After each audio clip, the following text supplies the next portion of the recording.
આપણા વક્તા આનંદભાઈએ કરી. એમનો જન્મ 1875 ખૂંટી જિલ્લાના ઉલહતુ ગામમાં થયો. એક સામાન્ય પરિવારમાંથી એમણે તે વખતે જોયું કે અંગ્રેજો દ્વારા આપણા આદિવાસીઓની જળ જંગલ જમીન પર તરાપ મારવામાં આવે છે, આદિવાસીઓ પર કરવેરા નાખવામાં આવે છે. અને 1899માં મુંડા વિદ્રોહ અંગ્રેજો સામે થયો. એની નેતાગીરી બિરસા મુંડાજીએ લીધી અને એમાં એમની ધરપકડ કરવામાં આવી. ઘમાસણ યુદ્ધો થયા, એક બાજુ તીરકામઠા ભાલા, એક બાજુ ગોળીબાર થયું અને એમને જેલમાં પૂરવામાં આવ્યા.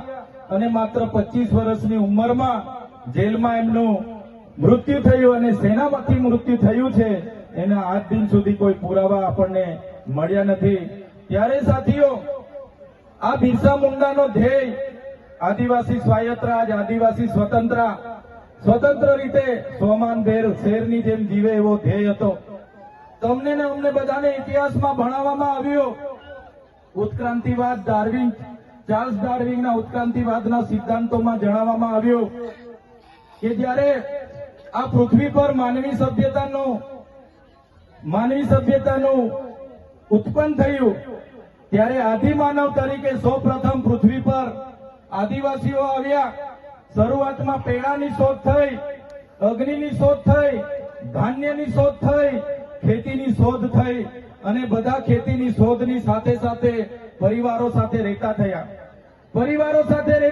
એટલે નાના નાના ગામો, નાના નાના કબીલાઓ બન્યા અને એ કબીલાઓના મુખીઓ બન્યા, સરદારો બન્યા અને શાંતિથી પ્રકૃતિ સાથેનું એમનું જીવન ચાલુ હતું.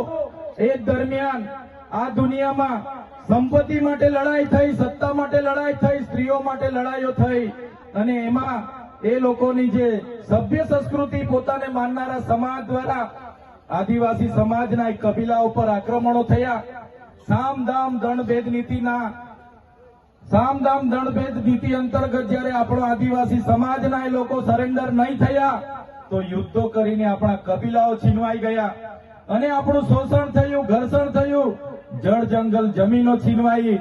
અને તમે જોયું હશે આપણા દેશ પર બહારથી મુગલો આવ્યા, ડચો આવ્યા, હુણો આવ્યા, અંગ્રેજો આવ્યા, પોર્ટુગીઝો આવ્યા, ફ્રેન્ચો આવ્યા અને આ અંગ્રેજોએ પણ 200 વર્ષ આપણા દેશ પર રાજ કર્યું.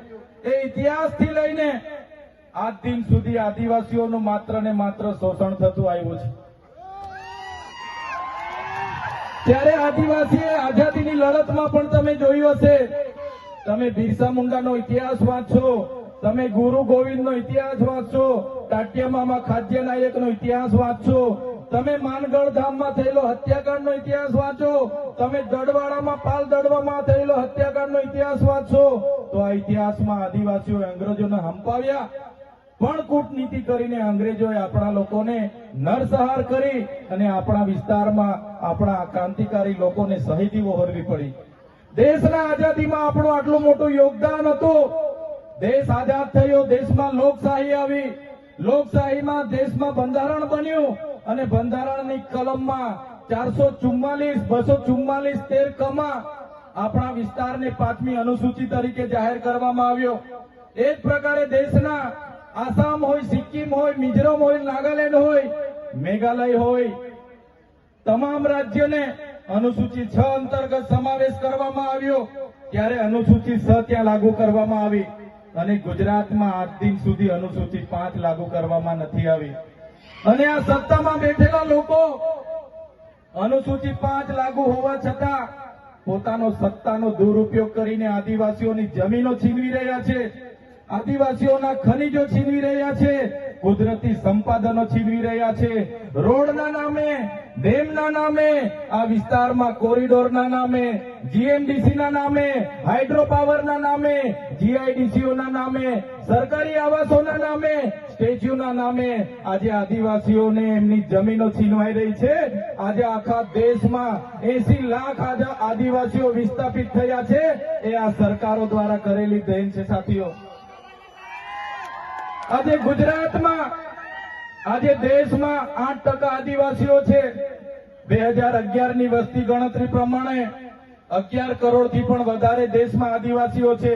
આજે ગુજરાતમાં 15% આદિવાસીઓ છે. 1,25,00,000 આદિવાસીઓ ગુજરાતમાં છે. 29 જાતિઓ ગુજરાતમાં આદિવાસીઓની છે. આજે તમે મને બતાવો કયા ક્ષેત્રમાં આદિવાસીઓ 15% છે, બતાવો મને. તમે સચિવાલયમાં જશો, આદિવાસીઓનું લિસ્ટ તમે માંગજો. તમે હાઈકોર્ટના જજની યાદી જોઈ લેજો.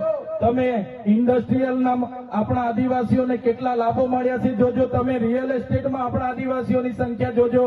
ત્યારે આઝાદીના 78 વર્ષમાં સરકારોએ માત્ર ને માત્ર આદિવાસી બજેટમાંથી અમૃત મહોત્સવો કાઢે છે, વિકાસ મહોત્સવો કાઢે છે, ગૌરવ યાત્રાઓ કાઢે છે અને પોતાના તાઇફાઓ કરે છે. ત્યારે હવે આપણે બધાએ જાગી જવાનું છે અને આ સરકારને 2027માં ઉખાડીને આપણે ફેંકી દેવાની છે. સાથીઓ, અમે 4 વર્ષ પહેલા જનનાયક બિરસા મુંડાજીની પ્રતિમા ડેડિયાપાડામાં સ્થાપના કરતા હતા અને એમના વિચારોને ઉજાગર કરવા માટે, એમના વિચારોમાંથી આવનારી પેઢી પ્રેરણા લે એ માટે અમે ત્યાં પ્રતિમા સ્થાપિત કરતા હતા. ત્યારે આ ભાજપના સાંસદ મનસુખભાઈ વસાવા, 3 જિલ્લાની પોલીસ અને એમના આરએસએસ વાળાએ આપણને ત્યાં પ્રતિમા સ્થાપતા અટકાવી દીધા હતા અને પ્રતિમા સ્થાપતા આપણા ઘણા લોકોને ડિટેન કર્યા હતા. 3 જિલ્લાની પોલીસ અમને પકડવા માટે આવી હતી, છતાં આપણે એમનાથી ડર્યા નથી અને બિરસા મુંડાની પ્રતિમા ડેડિયાપાડામાં સ્થાપિત કરી છે. ત્યારે આજે દેશના વડાપ્રધાનને આજે ડેડિયાપાડા આવવું પડે એ આપણા બધાની તાકાત છે. ત્યારે વડાપ્રધાન ડેડિયાપાડા આવે છે ત્યારે લોકોને ભેગા કરવા માટે 500 કરોડ આદિવાસી બજેટમાંથી જોગવાઈ કરવામાં આવી છે. હજારો બસોની વ્યવસ્થા કરવામાં આવી છે અને બધા કર્મચારીઓને એમાં લગાડી દેવામાં આવ્યા છે. આજે ડેડિયાપાડાના ગામડાઓમાં ટીડીઓ ના મળે, તલાટીઓ ના મળે એવા ગામડાઓની ગલીઓમાં આ ગુજરાતના નાયબ મુખ્યમંત્રી, એમના મંત્રીઓ, એમના સાંસદો, એમના ધારાસભ્ય ડેડિયાપાડાના ગલીઓમાં 4 દિવસથી ફરે છે. જે લોકો એસી ચેમ્બરોમાંથી બહાર નહોતા આવતા, જે લોકો ગાંધીનગરમાં પડે ફતારીએ રહેતા હતા, એ લોકોને ગામડે ફરતા કરી દીધા. એ આપણી બધાની તાકાત છે ભાઈઓ. ત્યારે નરેન્દ્રભાઈ મોદી આપણા કુળદેવી માતાના દર્શને જવાના છે. દેવ મોગરા એ મહારાષ્ટ્ર, મધ્યપ્રદેશ, ગુજરાત અને રાજસ્થાનના લાખો લોકોનું આસ્થાનું કેન્દ્ર છે અને દેવ મોગરા જઈને રાજનીતિ જયારે કરવા માંગે છે ત્યારે નરેન્દ્રભાઈ મોદીને હું આ મંચ પરથી કહેવા માંગુ છું, તમને જો આદિવાસીઓ માટે હિત હોય તમે દેવ મોગરા જજો, તમે હિજારી લઈને આવજો, તમે મવડાનો ચોખ્ખો દારૂ 1 બોટલ લઈને આવજો, તમે એક મરઘો લઈને આવજો, એક બકરો લઈને આવજો. દર્શન કરીને એની પ્રસાદી કરીને તમે ત્યાં જ જમીને પછી જજો. ત્યારે અમે માનીશું કે તમે આદિવાસીઓના હિતેચ્છુ છો. તમે આદિવાસીઓ માટે આજ દિવસ સુધી તમે 24 વર્ષથી રાજનીતિમાં છો. આગળ મુખ્યમંત્રી હતા, હમણાં વડાપ્રધાન છો. આદિવાસીઓ આજે શિક્ષક માટે આંદોલન કરે છે, શાળા માટે આંદોલન કરે છે, નર્મદાના પાણી માટે આંદોલન કરે છે, પોતાની જમીનો બચાવવા આંદોલન કરે છે, જીએમડીસીઓ હટાવવા આંદોલન કરે છે, જીઆઈડીસીઓમાં રોજગાર માટે આંદોલન કરે છે. ત્યારે નરેન્દ્રભાઈ મોદીજીને કહેવા માંગુ છું, હવે અમે લડેંગે, જીતેંગે, જિંદાબાદ, મુર્દાબાદ આવેદન નિવેદન કરવા માંગતા નથી. હવે અમે લડવા માંગતા નથી. હવે ધરણા પ્રદર્શન બંધ, હવે આંદોલન બંધ. જો અમારી 5મી અનુસૂચિ, જો અમારા પૈસા જો અમારી અનામત, જો અમારી 73 એની જમીનોને આવનાર દિવસોમાં જીએમડીસીના નામે માગશો, માલસામોટ પ્રોજેક્ટના નામે માગશો, હાઇડ્રો પ્રોજેક્ટના નામે માગશો, અણુ મથકના નામે માગશો, તો અમે આંદોલન નથી કરવાના, અમે નેપાળવાળી કરવા માટે ગાંધીનગર આવવાના છે. અમે નેપાળવાળી કરવા માટે ગાંધીનગર આવીશું. તે દિવસે તમારો ને અમારો સામનો થશે તે દિવસે ખબર પડશે ઓરિજિનલ આદિવાસીઓ કોણ છે તે. ત્યારે કેટલાક મીડિયાવાળા મિત્રોએ મને પૂછ્યું, તમારા ડેડિયાપાડામાં નરેન્દ્રભાઈ મોદી આવે છે, તમારું બધું પૂરું થઈ જાય. ત્યારે મેં મીડિયાવાળાને મિત્રોને કીધું, નરેન્દ્રભાઈ મોદી આવીને જાય પછી એમના મિત્ર ડોનાલ્ડ ટ્રમ્પને પણ લઈ આવજો. અમારા લોકોને ક્યાંય ફેર પડવાનો નથી. હવે અમારા લોકો જાગી ગયા છે, અધિકારોની વાત કરીએ છીએ. સંવિધાન અધિકારો અમને આપો, સામાજિક અધિકારો આપો. અમને જે મળેલી અમારા અધિકારોની વાત અમે કરીએ છીએ ત્યારે અમને ખબર પડી ગઈ કે આદિવાસી સમાજ હવે જાગૃત થયો છે. ત્યારે બિરસા મુંડાના રથ જયારે લઈને ફર્યા, એમના મંત્રી તંત્રી મારું નામ લઈને મને ગાળ બોલે કે પેલો ચૈતર વસાવો અહીંયા આવે છે, આમ કરે છે, તેમ કરે છે, ફલાણું કરે છે, ઢીકણું કરે છે. એ મંત્રીઓને પણ કહેવા માંગુ છું, એ પ્રદેશ પ્રમુખને પણ કહેવા માંગુ છું, ચૈતર વસાવાને ગાળ બોલવાથી અમારા આદિવાસીઓનું ઉત્થાન નથી થવાનું. તમે આદિવાસીનું ઉત્થાનની વાત કરો. મને ગાળ બોલવાથી અમારા લોકોનો જો વિકાસ થઈ જવાનો હોય તો હું દરરોજ તમારી ઓફિસે તમારી ગાળ ખાવા માટે પણ તૈયાર છું. સાથીઓ, અમે આનંદભાઈ સાથે વિધાનસભામાં લડીએ, રોડ પર લડીએ, સદન પર લડીએ અને આદિવાસીઓની ન્યાયની વાત કરીએ, અધિકારની વાત કરીએ. આ લોકોને ગમતું નથી. આનંદભાઈ પર અનેક કેસ થાય, મારા પર અનેક કેસ થાય, અમને જેલોમાં નાખવામાં આવે, પણ અમે આ સરકારની જેલોથી અમે ડરવાવાળા લોકો નથી, અમે લડવાવાળા લોકો છે. સાથીઓ, આ મંચ પરથી કહેવા માંગીએ છીએ, આ ચૈતર વસાવાને, અનંત વસાવાને જયારે સમાજની જરૂર પડશે અમે આ ધડ ધરવા માટે પણ તમારી સાથે તૈયાર છે. આ ધડ ધરવા માટે પણ અમે સમાજ માટે તૈયાર છે. એક ગુજરાતના મુખ્યમંત્રી ભૂપેન્દ્રભાઈ પટેલ, એક ગુજરાતના ઉપમુખ્યમંત્રી હર્ષભાઈ સંઘવીની પોલીસમાં પાણી નથી કે આ ચૈતર વસાવા અનંત પટેલને અરેસ્ટ કરી શકે. ત્યારે સાથીઓ, જાગવાની જરૂર છે. આગળ ડોક્ટર સાહેબે કીધું, આપણી જે મૂળ સંસ્કૃતિ છે આપણે ભૂલી જાયેલા. આપણો નંદરિયો દેવ, આપણો ગામનો હિમારિયો દેવ, આપણો વાઘદેવ, ગોવાળદેવ, આપણો કાળિયો ભૂત, આપણે ધરતી માતાને પૂજનારા, આપણે નદી નાળાને પૂજનારા, આપણે ચંદ્ર અને સૂર્યને પૂજનારા, આપણે પ્રકૃતિના પૂજક તરીકે છે. ત્યારે જન્મ મરણની વિધિ, લગ્નની વિધિ આપણે ભૂલી ચાલ્યા છે. ત્યારે આજે આ લોકો આપણા પર જાતિનો દાખલો માંગે છે, પુરાવા માંગે છે. ભણેલા છોકરાઓને પૂછી લો. સાથીઓ, જે આપણી રીત પરંપરાઓ છે, આપણો જે પહેરવેશ છે, આપણા પૂર્વજો આઝાદી પહેલા ઓળખી કાઢતા હતા. ગોરા અંગ્રેજો આવ્યા, એમના પહેરવેશ, એમની બોલી પરથી આપણા પૂર્વજો જાણી ગયા કે આપણા દુશ્મન છે. આજે તો આપણે એ લોકોની સંસ્કૃતિ અપનાવતા થઈ ગયા, એ લોકોના પેન્ટ શર્ટ પહેરતા થઈ ગયા, એ લોકોના જીન ટી શર્ટ પહેરતા થઈ ગયા, એ લોકોના બૂટ સૂટ આપણે પહેરતા થઈ ગયા. આપણી બહેનો પણ આજે પંજાબી પહેરતી થઈ ગઈ, ડ્રેસ પહેરતા થઈ ગયા, ચણિયા ચોરી પહેરતી થઈ ગઈ, જીન્સ ટી શર્ટ પહેરતા થઈ ગયા. ત્યારે આવનારા દિવસોમાં આપણો દુશ્મન કોણ છે તે આપણને ખબર પડવાની.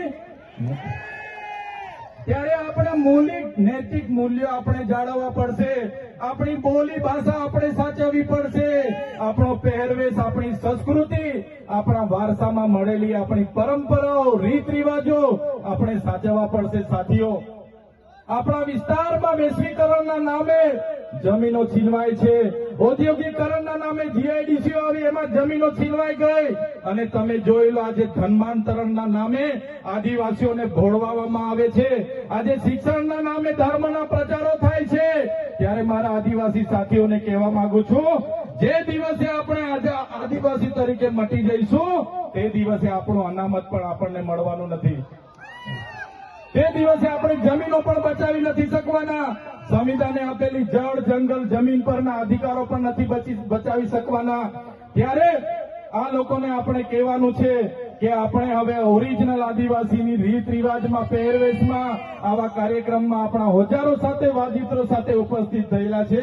ત્યારે મારા તમામ વડીલો, તમામ યુવાનો, માતા બહેનોને વિનંતી છે કે આ કાર્યક્રમ એ સમાજનો કાર્યક્રમ છે અને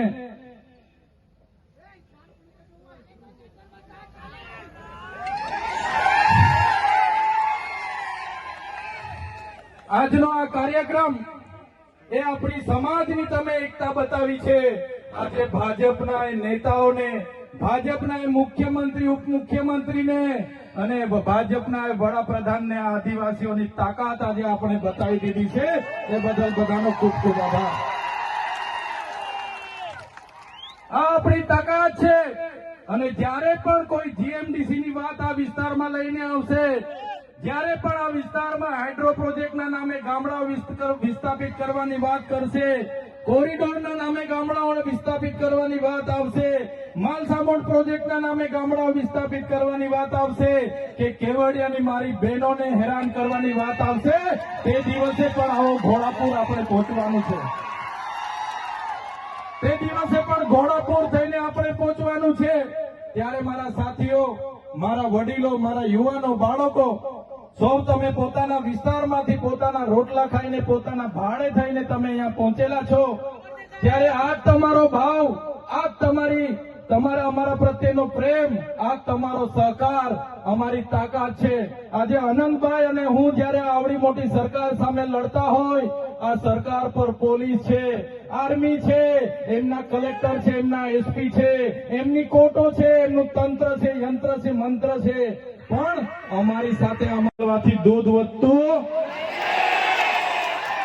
ભેંસ દૂધ ઓછું આપે એના ખીલા બદલવાથી ભેંસનું દૂધ વધતું. આવનારા દિવસોમાં સરકારને કહીએ છે, મંત્રીઓ બદલવાથી અમારો કોઈ વિકાસ થવાનો નથી. 2027માં અમે સરકાર બદલી દેવાના છે. બદલી દેશું ને આપણે? તૈયાર છો બધા? ત્યારે આ સરકારને ખબર પડશે કે સરકાર બદલવા વાળા આવી ગયા છે. ત્યારે સાથીઓ, વધારે વાતો નથી કરતા. હજુ આપણે અહીંથી રેલીનું પ્રસ્થાન કરવાનું છે. આજે વડાપ્રધાન નરેન્દ્રભાઈ મોદીજી ડેડિયાપાડામાં આવે છે એમ કરીને પરવાનગી તો માંગવાની હોતી નથી અમારે. છતાં પોલીસ વિભાગ અને વહીવટી તંત્ર દ્વારા કહેવામાં આવ્યું કે જેમ બને તેમ પ્રોગ્રામ પતાવજો. ત્યારે એમને કહેવા માંગીએ છીએ, અમારો જે વડાપ્રધાનનો કાર્યક્રમ છે એમાં આગળ કીધું એમ પોલીસ 7000 છે, આંગણવાડી કર્મચારીઓ આ લાભાર્થી તે લાભાર્થી કરીને ભીડ કરશો, પણ આ ઓરિજિનલ આદિવાસીઓની ભીડ જોઈ લો, એ જ અમારી તાકાત છે. ત્યારે સાથીઓ,